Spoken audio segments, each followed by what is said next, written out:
Okay, guys, here we go again. Session 6 on completing the square. Well done up to this point. Keep it going. Exactly the same thing again this time. So a few examples and then you've got a worksheet to do. Okay, right, here we go. Okay, completing the square. Again, a GCSE topic, quite a high tariff at GCSE and sort of tended to be harder. Okay, I'm going to do a couple of questions here, so I'm completing the square. So, EG1, complete the square for x squared plus 6x plus 2. Okay, again, pause the video if you think you know how to do that. That should be a squared there. But here's the answer. Now, completing the square means writing it in this form, x plus a squared plus b. Okay, that's what we're trying to achieve. You'll see in later lessons there's lots of uses of that. You can find the turning point very quickly of a quadratic. You can solve a quadratic really fast by completing the square. So there's lots of good things to do here. Now, in order to complete, to get that in this form, you probably might spot that it must be x plus 3 squared. Okay, it's got to be that, because if I expand that, let's just expand that. That's going to be x plus 3, x plus 3. I'm going to get x squared plus 6x plus 9. That's the only way I'm going to get this 6x. So I've got to have an x plus 3 squared in there. But at the moment, if I did have that, I'd have a plus 9. I don't want a plus 9, I want a plus 2. So what I'm going to do is I'm going to minus that 9. So I'm going to minus 3 squared. And then I'm going to add 2. Okay. So my actual answer is going to be x plus 3 squared minus 7. Okay, and again, you can check this by multiplying it out, and you should end up with the right answer. So in general, if x squared plus bx plus c is a quadratic, this x squared plus bx plus c will be the same as x.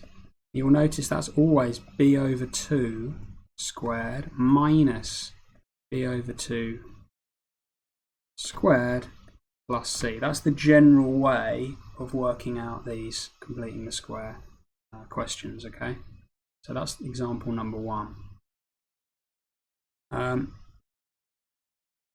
That is, even if it's a negative, it's still you're going to minus the positive. So let's have a look at example number 2. Okay, so write in the form. Sometimes they'll try and trick you by just asking it in a different way. Write in the form a x plus b squared plus c 2x squared minus 5x plus 1. Okay? Right, now for these questions you've got to be very careful, because there's a number in front of the x squared, this 2. So the step 1, you need to factorize that out. So you need to factorize the 2 out. Okay. Now, if you factorize the 2 out there, you end up with, and only in this bit am I going to factorize the 2 out. So I'm going to get 2 x squared minus 5 over 2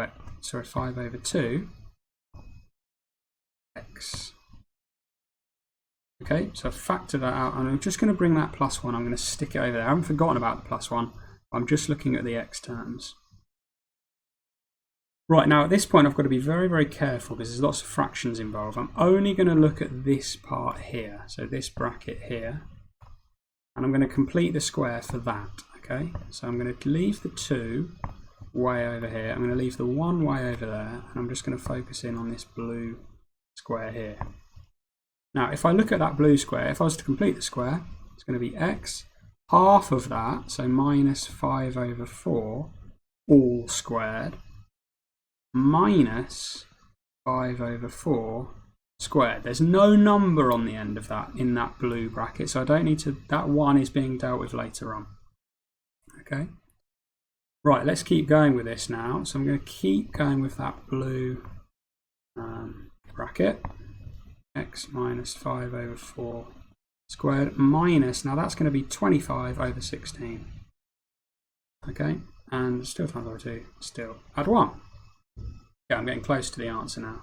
So I now just do 2 times that whole bracket. I then do 2 times that value, and when you're timesing a fraction by 2, it's just halves the denominator, 25 over 8, plus 1. Okay. Now 1 minus 25 over 8, I'm going to be a bit lazy here and use my calculator. So minus 25. Minus 17 over 8. So my final answer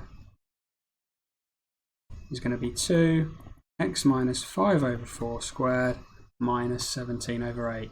Leave as fractions, okay? So get into the habit of leaving these as fractions. You're much less likely to make a mistake. Okay, so do take a bit of time on that. Again, it's a worksheet again this session. I want you to do all the questions as usual. And please keep that working really nice and neat, and tune in again for session number 7 later on today. Thanks a lot, guys. Well done.